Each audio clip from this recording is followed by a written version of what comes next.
The dogs came first. Low, deliberate growls cut through the humid morning air as 12 American camp hounds tightened their circle around the Japanese women standing inside the wire. The women froze. Some clenched their fists inside frayed sleeves. Others shut their eyes, already bracing for teeth, for blood, for the punishment they had been warned would follow capture. The handlers said nothing. The dogs did not bark. They simply waited, muscles taut, noses testing fear itself. For women raised on stories of enemy cruelty, this was the moment they believed had finally arrived. Only hours earlier, they had been nurses, typists, auxiliaries of an empire that taught them surrender was worse than death. Now they were prisoners, barefoot on American soil, surrounded by animals trained to kill. One woman whispered a prayer. Another thought of her mother. None of them understood what the hounds were actually there for. What happened next did not involve violence. It involved choice.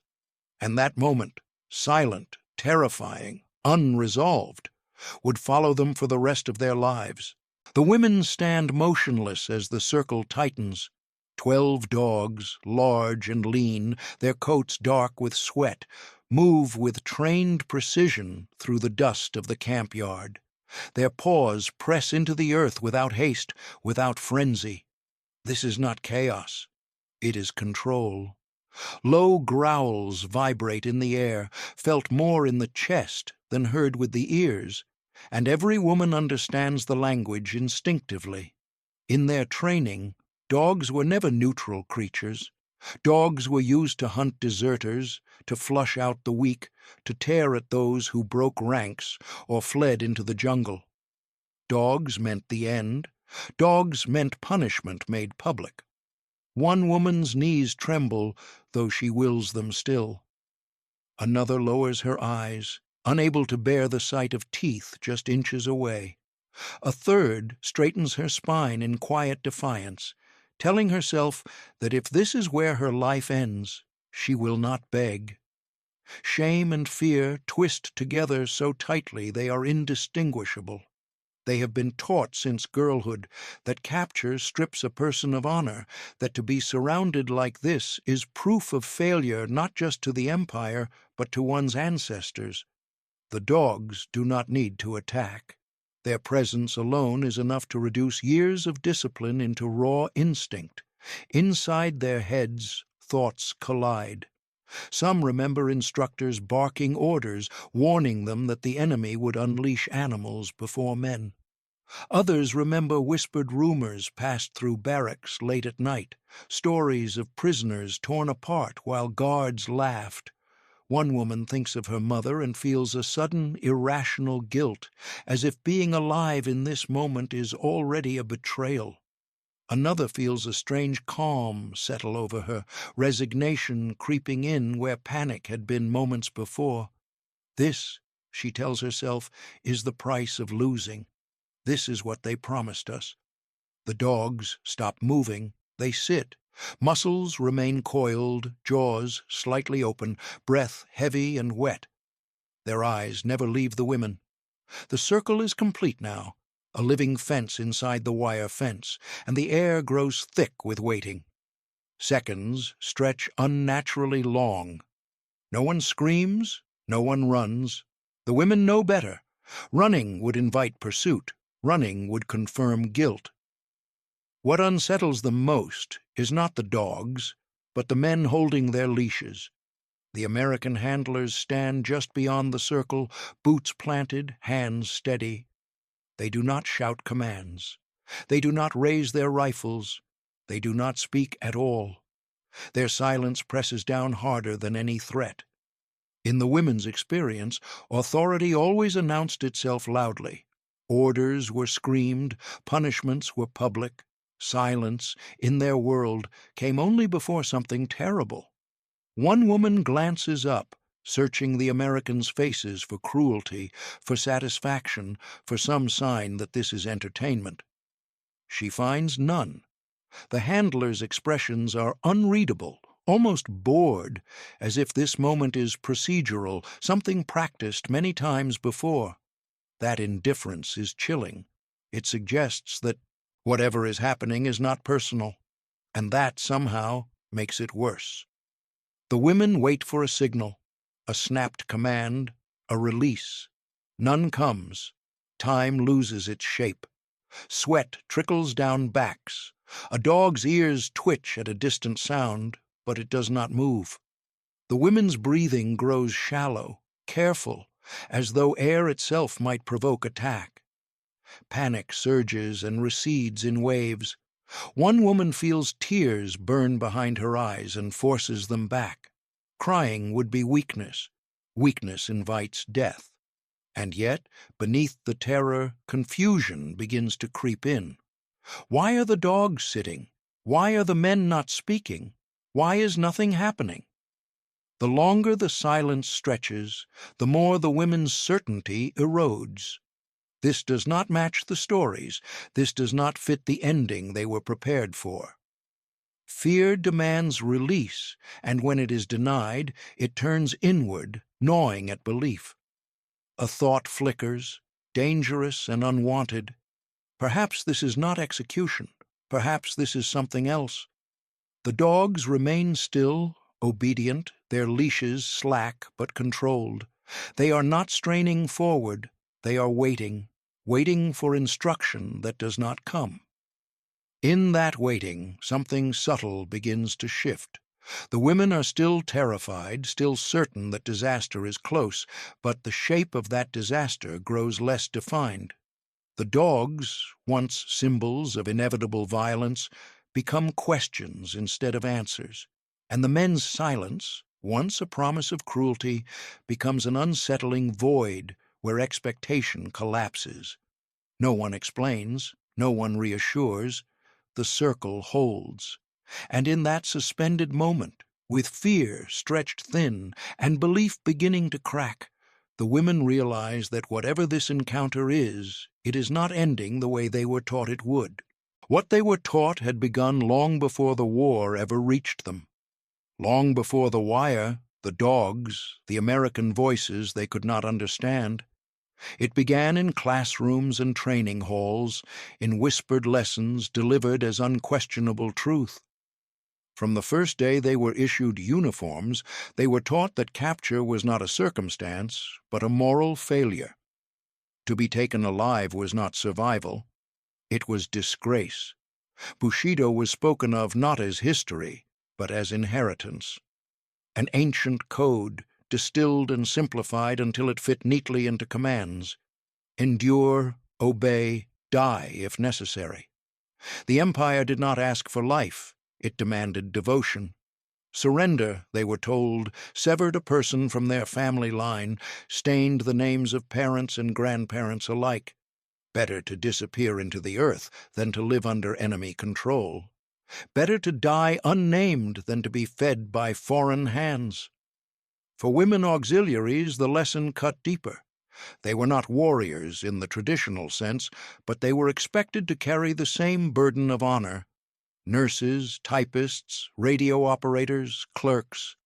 Their work was framed as service, their suffering as proof of loyalty. If soldiers were captured, it was shameful. If women were captured, it was unthinkable. They were warned that the enemy would not see them as prisoners, but as spoils. That humiliation would follow captivity like a shadow. Stories circulated endlessly, not official ones, but the kind that took root precisely because they were whispered. Tales of American soldiers who laughed while they killed, of camps where women were starved, stripped, made to kneel for amusement, of dogs unleashed not for control, but for sport. No one knew who had witnessed these things. No one questioned whether they were true. Fear does not require evidence. It only requires repetition. During training, instructors leaned close and spoke quietly, as if sharing forbidden knowledge. They said the Americans were undisciplined, driven by appetite rather than duty, that they did not respect women. That capture meant becoming invisible as a person, reduced to a body that could be used, discarded, forgotten. These warnings were meant to harden resolve. They succeeded too well. Even as the war turned against them, even as supply lines collapsed and air raids flattened cities, this belief system held. It offered clarity in chaos. Hunger could be endured. Bombs could be survived. But capture? Capture was worse than all of it combined. Capture was the end of meaning. For women, the terror of capture carried another layer. They had seen how their own officers treated weakness. They had watched superiors strike subordinates for exhaustion, humiliation passed downward as discipline. If this was how comrades behaved, what restraint could an enemy possibly show? The logic seemed airtight. The enemy would be worse. The enemy would be cruel by nature. Some women remembered being told explicitly that American camps used dogs to enforce obedience, that the animals were trained to recognize fear, to attack hesitation itself. Others remembered hearing that surrendering women were separated, punished more harshly, made examples of so others would choose death instead. These stories lodged deep, shaping instinct long before reason could intervene. So when the dogs appeared in the camp yard, none of the women questioned their purpose. The image fit perfectly into everything they had been prepared for. Dogs meant judgment. Dogs meant enforcement of a moral law they had already violated by standing there alive. What none of them had been taught was how to respond when the script failed. No lesson prepared them for silence instead of shouting. No doctrine explained a handler who did not raise his voice. No warning accounted for dogs that waited instead of lunged. The belief system they carried had been built to interpret cruelty. It had no framework for restraint. And so, as they stood surrounded, memories from training collided violently with the present. The past insisted they were already condemned. The present refused to confirm it. The resulting tension was unbearable, like standing on the edge of a fall that never comes. This was the first true trial of their journey, not hunger, not captivity, but the sudden, terrifying possibility that what they had been taught to fear might not be waiting for them at all. The moment of surrender had not been dramatic. No final charge, no last stand beneath a rising sun. It came quietly, almost shamefully, after exhaustion hollowed them out and choice narrowed to nothing. White cloth tied to a rifle, hands raised with practiced stiffness, boots stopping because there was nowhere left to go. In that instant, something more than freedom slipped away. Names became numbers, roles dissolved. Nurse, clerk, radio operator, all erased in favor of a single word they had been trained to despise: prisoner. Crossing the wire was not a single step, but a series of small, irreversible motions. The women were led forward one by one through a gate that creaked open without ceremony. The metal was cool where fingers brushed it, and that small sensation lingered, absurdly vivid. For years, wire had been a boundary they defended or avoided. Now it marked an inward passage, not outward. Behind them lay everything they had known: command structures, rigid rules, certainty shaped by fear. Ahead lay something undefined, and that undefined space frightened them more than death ever had. The dogs appeared again as they crossed, moving alongside the handlers with the same disciplined calm. Up close, the women noticed details they had not seen from a distance: scarred ears, leather collars worn smooth, the steady rhythm of breathing. The dogs did not pull forward. They did not snap. They walked as if escorting, not hunting. That distinction unsettled the women deeply. Predators were supposed to strain at the leash. These animals moved like guardians of a threshold, not executioners waiting for release. Inside the camp, sensation overwhelmed thought. The smell came first. Not rot or smoke or blood, but something clean and unfamiliar. Soap, coffee, damp wood warmed by the sun. One woman inhaled sharply, then caught herself, embarrassed by the instinct.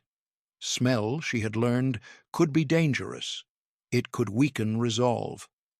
Sound followed next. Boots on packed dirt, but not running. Voices speaking evenly, without the sharp edges of command. Somewhere, metal clanged softly, not in anger, but routine. Sight came last, and with it, confusion. The camp did not resemble the nightmare they had carried in their minds. Barbed wire still crowned the fences, yes, and guard towers stood watchful, but everything else felt almost deliberate in its order. Barracks stood in straight lines, paths were swept clean, buckets of water waited near doorways. This was not chaos. This was structure. Structure without cruelty was disorienting. As they were processed, their belongings were taken and recorded. A pencil stub, a family photograph, a scrap of cloth tied as a charm. Each item removed felt like another layer peeled away. Identity became lighter, thinner, until it barely held shape. When an American spoke, gesturing for them to move, his tone was firm but unheated. No insults followed, no blows punctuated the order. The women obeyed automatically, unsettled, by how ordinary it felt. The dogs sat nearby, watching. They were no longer symbols of imminent death. They had become fixtures of this new environment, part of the architecture of captivity. Their presence still tightened throats and quickened pulses, but now fear was braided with uncertainty. If the dogs were not there to kill, then why were they there? What did their restraint mean? Certainty collapsed slowly, like a structure weakened from within. Each small contradiction, clean water, orderly lines, silence instead of shouting, undermined the narrative they had relied on to survive. They had crossed the wire expecting punishment.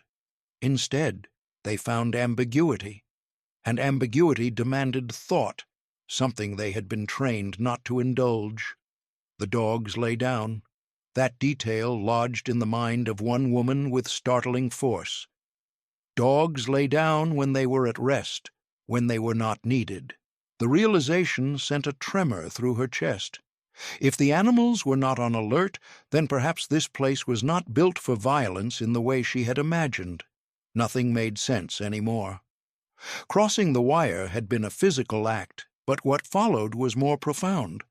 They had stepped out of a world governed by certainty, however brutal, and into one ruled by procedure and restraint. The dogs, once harbingers of death, now marked the boundary between belief and reality.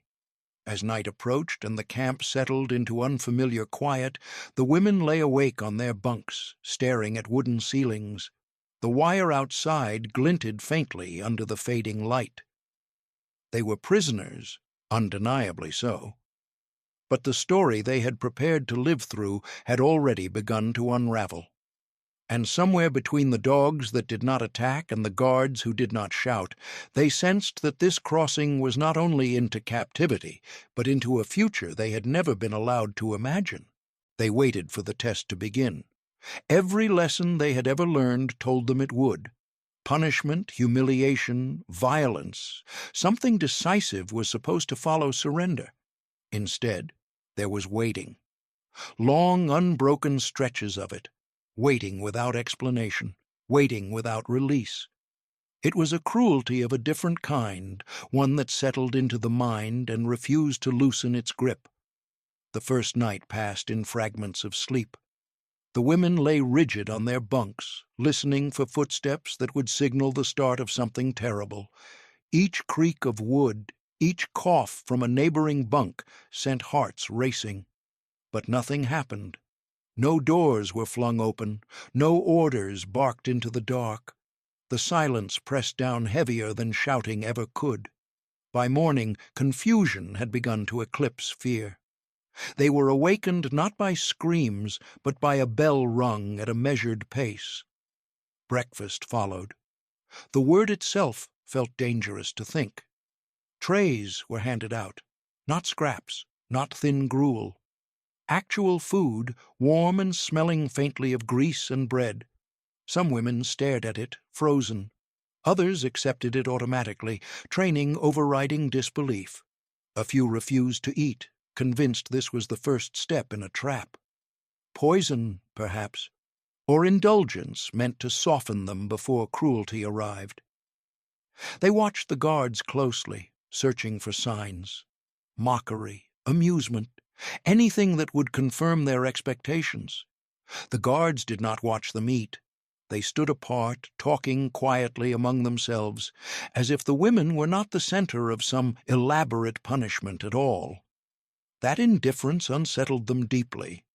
If this was a performance, the audience was missing. Waiting became its own ordeal. Hours stretched, marked only by the slow movement of light across the barrack walls. Work assignments were given, but they were light, almost absurdly so. Sweeping paths, carrying water, simple tasks without urgency. Each task felt provisional, as though the real purpose of the day lay just beyond reach. The women moved carefully, afraid that one wrong motion would trigger the violence they were certain was being withheld. Small details began to intrude, sharp and destabilizing. A guard held a door open instead of slamming it shut. Another gestured rather than grabbed when directing someone where to stand. Soap appeared near the wash basins. Real soap, thick and white, with a faint scent that stirred memories of a time before war. One woman washed her hands and stared at the lather in disbelief, then rinsed quickly, as if caught doing something forbidden. These details contradicted everything they had been taught. Contradiction was dangerous. It forced questions, and questions eroded certainty. The women found themselves scanning every act of kindness for its hidden edge. Surely this was strategy. Surely the cruelty would come later, once they had been lulled into a false sense of safety. The dogs remained present, ever watchful, but unchanged. They did not prowl. They did not menace. They lay beside the guard towers or sat patiently near the fence, rising only when commanded. Their restraint became another source of unease. Violence, at least, was familiar. Control without violence felt unnatural. As days passed, the absence of punishment grew louder than any scream. Waiting gnawed at the women's nerves. It was like holding one's breath indefinitely, lungs burning, unsure when or if release would come. Some whispered at night that the Americans were simply patient, that they were waiting for something worse. Others began to fear a different possibility, that there would be no test at all. That possibility was terrifying.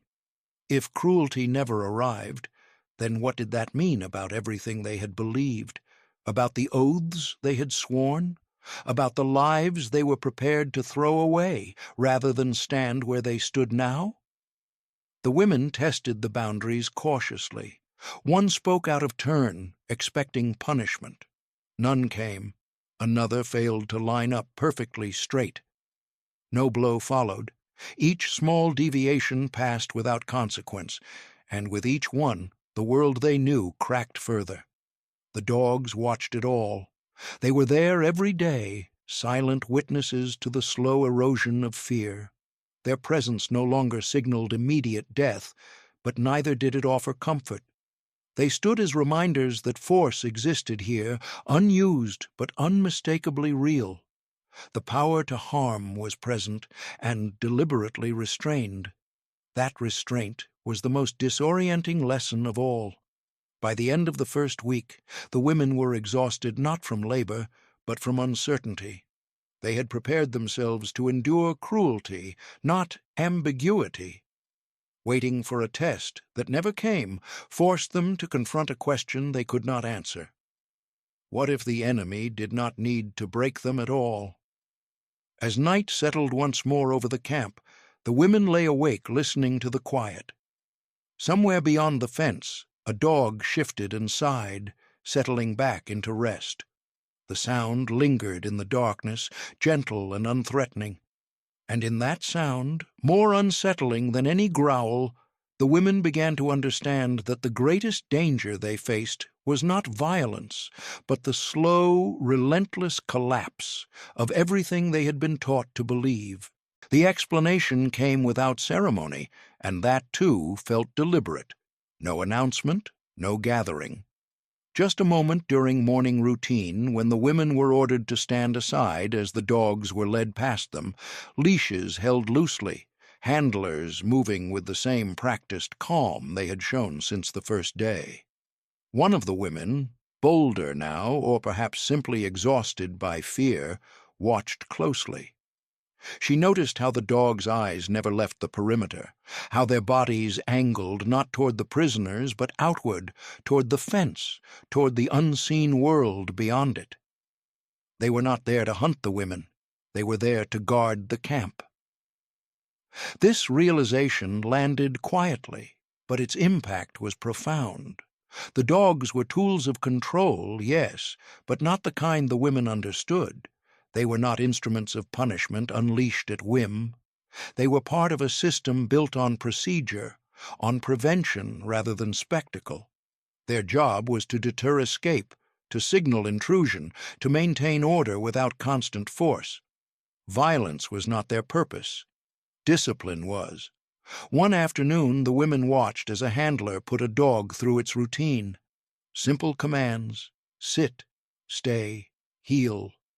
Each instruction delivered in a measured voice, each response precise and immediate.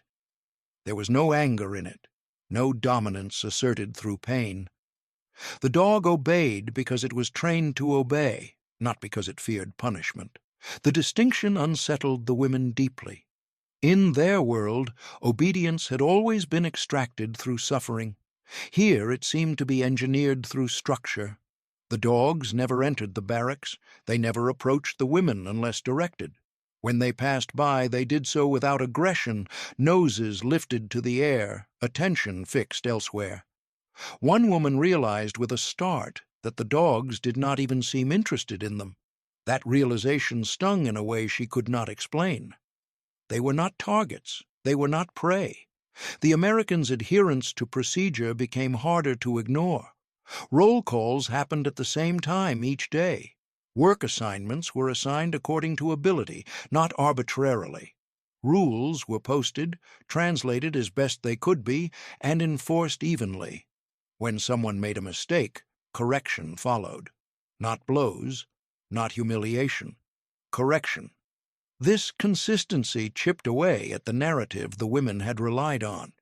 If the enemy was supposed to be chaotic and cruel, why was everything here so controlled? Why was power exercised so quietly?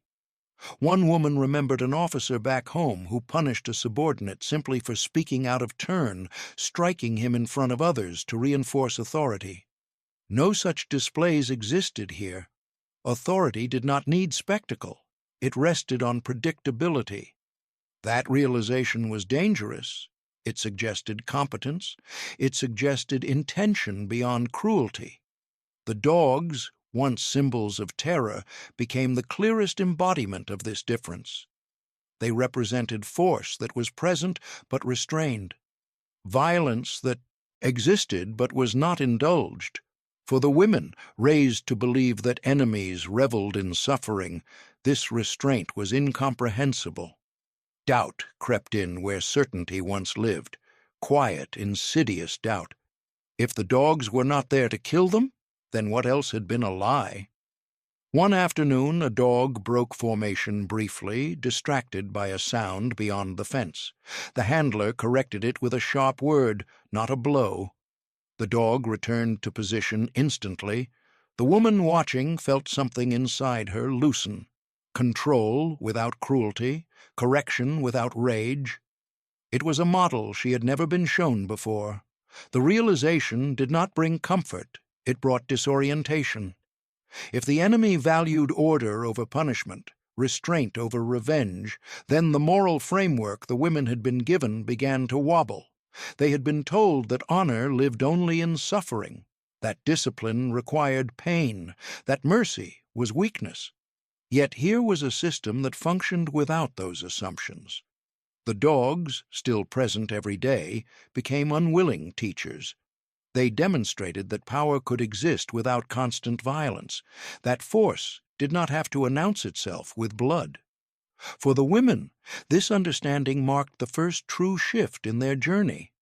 The enemy was no longer a faceless monster. It was an organized procedural force that saw them not as objects of vengeance, but as variables to be managed. This did not absolve the Americans. The women did not suddenly trust them. But trust was no longer the question. Belief was. As the dogs took their positions once more along the fence, watching outward, the women stood inside the camp with a new and troubling awareness. The greatest threat they faced was no longer the dogs themselves. It was the possibility that the world they had been taught to fear was not the world they were standing in at all. That possibility followed them into the smallest corners of daily life, where nothing dramatic happened and yet everything felt dangerous. The days settled into routine, and it was the routine itself that began to test them. Morning bell, roll call, work detail, meals, medical checks, lights out. There were no beatings, no interrogations, no sudden eruptions of cruelty to rally their hatred against. Instead, there was food placed on trays, water running from taps, bandages wrapped with care. Ordinary acts, repeated again and again until they became unbearable. Food was the first trial, not hunger, but abundance. 3 meals a day, regular and predictable, arriving whether or not gratitude was shown. The women ate slowly at first, as if stretching the moment might make it safer. Some chewed mechanically, refusing to taste. Others swallowed too quickly, ashamed of how fiercely their bodies responded. Warm bread softened in their mouths. Broth carried fat and salt their bodies had long been denied. Hunger receded, and with it came guilt so sharp it stole breath. To eat while their families starved felt obscene. Each full stomach was a reminder of brothers and sisters back home, boiling weeds, of mothers thinning soup to make it last another day. One woman pushed her tray away halfway through a meal, hands shaking, whispering that she could not do this. Another reached across the table and steadied her, murmuring that refusal would not feed anyone else. That logic did not make the shame disappear, but it kept the body alive. Survival demanded cooperation from flesh that no longer asked permission from belief. Cleanliness followed as the next ordeal, showers with hot water, soap that lathered generously, towels thick enough to absorb moisture instead of smearing it around. The women stood beneath the water, eyes closed, letting months of grime wash away, and felt something close to grief rise in their throats. Clean skin felt like indulgence, like theft, like betrayal of those still covered in ash and dust. One woman scrubbed her arms until they reddened, as if pain might balance the comfort. Another washed quickly, afraid the sensation would soften her resolve. Medical care cut deepest of all. Wounds that had been ignored for weeks were examined carefully. Infections were treated, fevers monitored. One woman, long accustomed to swallowing pain in silence, flinched when a medic touched her arm. Not because it hurt, but because the touch was gentle. She did not know how to receive care without suspicion. To be tended by the enemy felt like a violation of the moral order she had been taught to uphold. Shame battled relief constantly. Relief was physical, undeniable. Bodies grew stronger, coughs eased. Sleep came more readily. Shame answered immediately, sharp and relentless. How could the enemy value their bodies more than their own commanders had? How could survival feel so much like surrender? The struggle turned inward. There was no external enemy to resist, no visible cruelty to endure proudly. The war now took place inside each woman, fought between instinct and ideology. Every comfort demanded a reckoning. Every kindness asked a question they did not want to answer. Yet even as they clung to one another, change crept in. Postures straightened, faces filled out. Laughter slipped out unexpectedly, then was quickly stifled as if caught committing a crime. One woman startled herself by humming quietly while sweeping a path.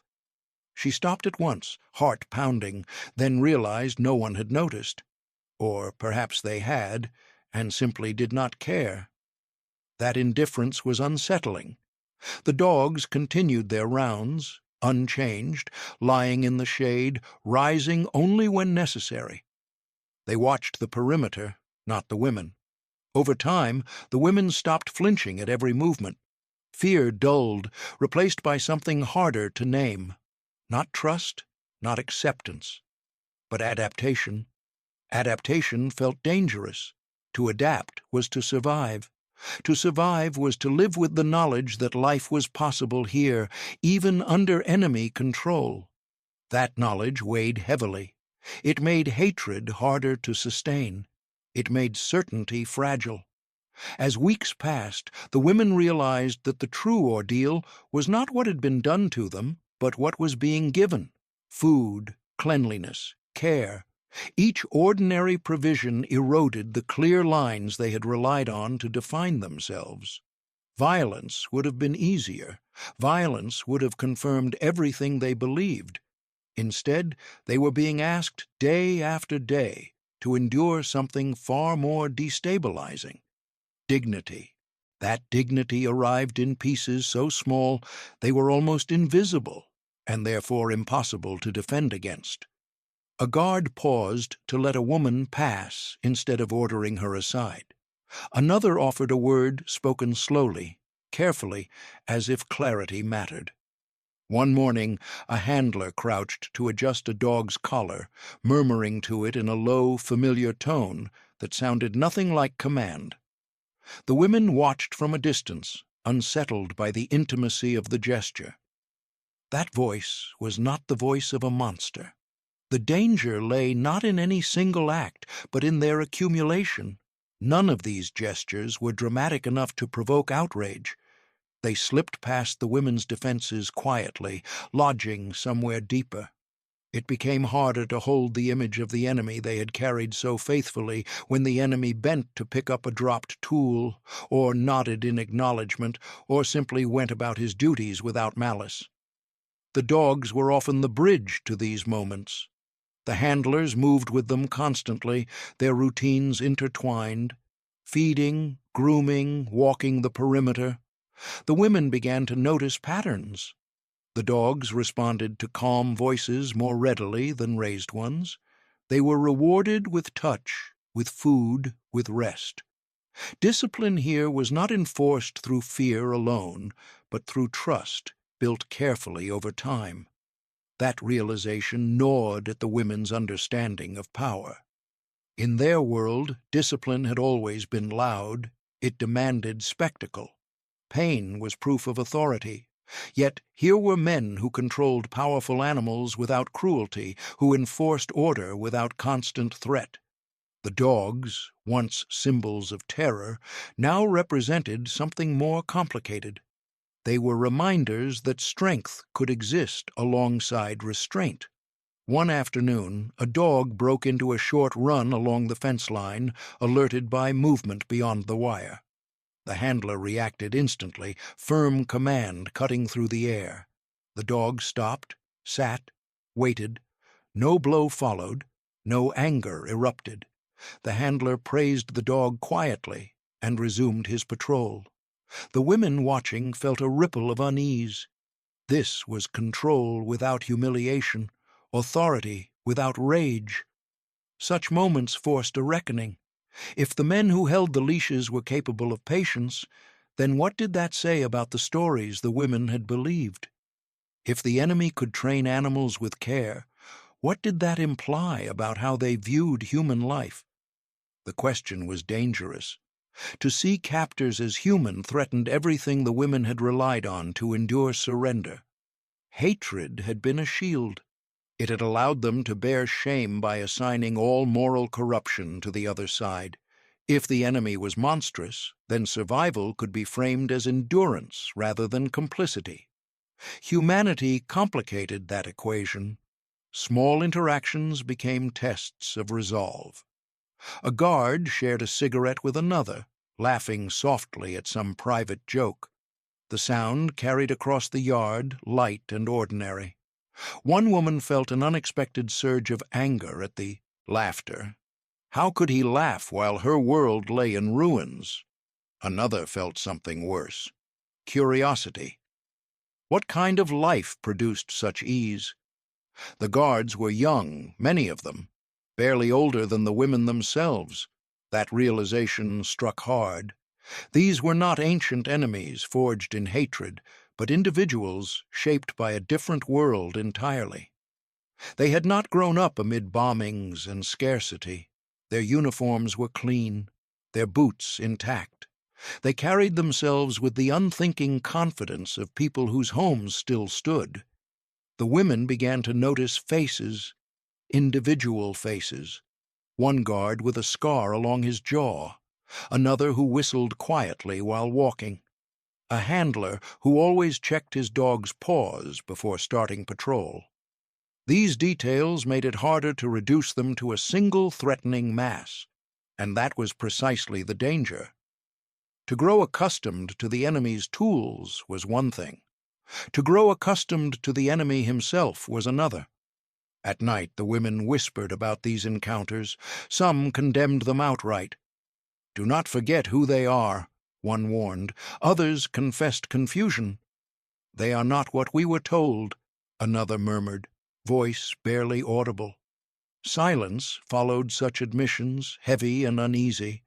The danger of seeing captors as human lay in what followed inevitably after. If they were human, then the war was no longer a simple story of good and evil. It became a story of choices, systems, and consequences that did not align neatly with honor codes or propaganda slogans. For the women, this realization felt like standing on unstable ground. The moral clarity they had been given was dissolving, replaced by ambiguity that demanded thought. Thought led to doubt. Doubt threatened identity. The dogs padded past again, leashes slack, eyes scanning outward. They were no longer harbingers of death. They were working animals in a functioning system, and behind them walked men who treated them with care. That image lingered long after the patrol passed. The women understood now that the enemy with a human face was far more unsettling than the monster they had prepared themselves to confront, because monsters could be hated without consequence. Humans demanded something else entirely. The change did not arrive all at once. There was no moment when fear vanished, no dramatic release of breath followed by relief. Instead, it loosened gradually, like a knot worked free thread by thread. The women did not announce this change to one another. Most of them would have denied it if asked, yet it revealed itself in the smallest movements, the kind no one thinks to guard. They stood differently now. Shoulders that had once curled inward began to settle back, not proudly, but naturally. Heads lifted just enough to meet the horizon instead of the ground. When guards passed, eyes no longer dropped automatically. Some women even nodded, a reflex so subtle it startled them afterward. Speech changed too. Whispers remained, but they carried less urgency. Laughter still surprised them when it appeared, but it no longer died instantly in the throat. Fear no longer governed every breath. The dogs still patrolled the fence, but their presence had faded into the background of camp life. They were part of the landscape now, like the wire or the towers. The women knew their patterns, recognized individual animals by the shape of an ear or the color of a coat. Familiarity dulled terror. What had once triggered panic now passed with only a brief tightening of the chest. More unsettling than the absence of fear was what replaced it. Dignity began to surface, cautiously, as if testing whether it was allowed to exist here. It appeared in how the women washed their faces in the morning, no longer rushing as though cleanliness itself were a crime. It appeared in how they folded their blankets, smoothing edges with care. These were not acts of obedience. They were acts of self-recognition. One woman caught her reflection in a metal basin and paused. For the first time in months, she did not look away. Her face was thinner than before the war, but her eyes were clearer, alive. The realization struck her with unexpected force. She was still a person, not a number, not a disgrace. A person who could stand, think, feel. That realization was dangerous precisely because it could not be undone. The women began to understand that dignity did not require freedom to exist. It required acknowledgement, and acknowledgement, however begrudging or procedural, had been given to them here. They were fed, they were treated, they were spoken to as if they mattered enough to be addressed. The camp did not celebrate them, but it did not erase them either. For some, this understanding brought relief. For others, it brought anguish. If dignity could exist in captivity, then what had their leaders stolen from them long before the wire ever closed? That question gnawed quietly, often in the hours before sleep, when the mind wandered into dangerous territory. They began to care for one another differently. Bonds that had formed out of necessity deepened into something steadier. Women checked on each other after medical visits. They shared small comforts without hesitation. A piece of bread saved for later. A whispered reassurance when nightmares woke someone in the dark. These gestures were no longer acts of survival alone. They were acts of choice. Choice was a new sensation. With it came the awareness that this transformation was irreversible. Even if the war ended tomorrow, even if they returned home unchanged in body, something essential had shifted. They had seen restraint where they expected cruelty, order where they expected chaos, humanity where they expected monsters. That knowledge could not be unlearned. What did honor mean now? If survival was possible without degradation, then what purpose had suffering served? The answers did not come, but the questions themselves marked a point of no return. The women did not speak of this openly. They carried it in posture, in tone, in the quiet confidence that had begun to replace dread. The guards noticed the change too, though they did not comment on it. The camp functioned as it always had. Procedures continued. The dogs patrolled. Nothing outward had changed. Internally, everything had. This was the turning point, though none of them would have named it as such. The moment when fear ceased to be the central force shaping every thought. The moment when survival became something more than endurance. The moment when captivity stopped defining the limits of their worth. As evening settled and the camp grew quiet, the women lay on their bunks listening to familiar sounds. Boots on gravel, a dog shifting in its sleep, wind moving through wire. None of it sent panic racing through their veins anymore. They were still prisoners. The fences still stood. The war was not yet over, but fear had lost its power. And once fear loosens its hold, even in the most confined place, something begins to grow that no fence can fully contain. If this story has moved you so far, take a moment to like the video and leave a comment telling us where you are watching from. The announcement came quietly, almost casually, carried through the camp by word of mouth rather than ceremony. The war was ending. Repatriation was being discussed. Ships were being prepared. For days, the women had lived suspended between rumor and confirmation. But now the truth settled heavily in their chests. They would be going home.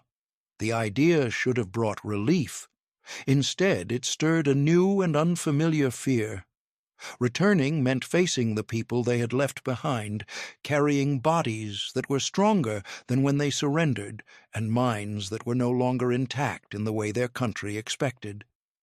It meant stepping back into a world that had demanded death over capture, with the undeniable evidence of survival written plainly on their faces. At night, the women spoke of it in hushed tones. What would they say? What could they say? How could they explain a place where the enemy fed them, treated their wounds, and allowed dignity to exist behind wire? Silence felt safer than truth. Silence had always been safer. The dogs still patrolled the perimeter as before, but now they appeared only in memory when the women thought of the beginning. They remembered the first day, the tightening circle, the growls that had frozen blood in their veins. The dogs had become markers in time, symbols of the moment when everything they believed began to unravel. Now, when they watched the animals move calmly beside their handlers, they felt something close to nostalgia, and that realization frightened them most of all. Anxiety about returning home grew sharper with each passing day. Japan, as they imagined it, was no longer a place of certainty. Cities had burned, families had scattered, hunger stalked every memory, and layered over all of it was the moral reckoning waiting for them. Survival would need explanation. Survival would demand defense. Some women dreamed of home and woke with their hearts racing. In their dreams, neighbors stared too long.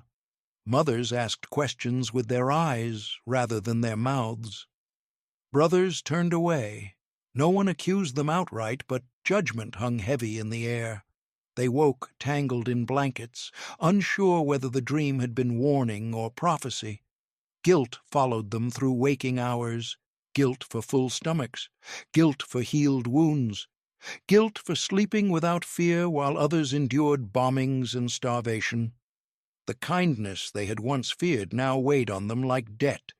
They wondered whether they had paid for survival with something they could never reclaim.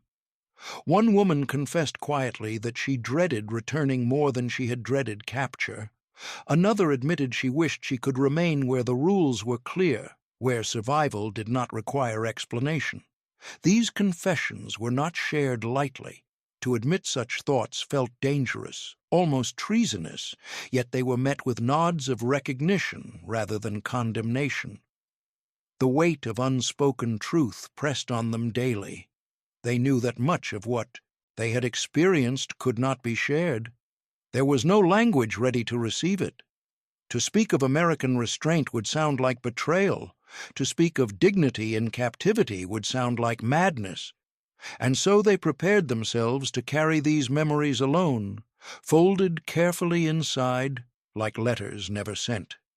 As preparations continued, the women found themselves walking the camp more slowly, noticing details they had once ignored.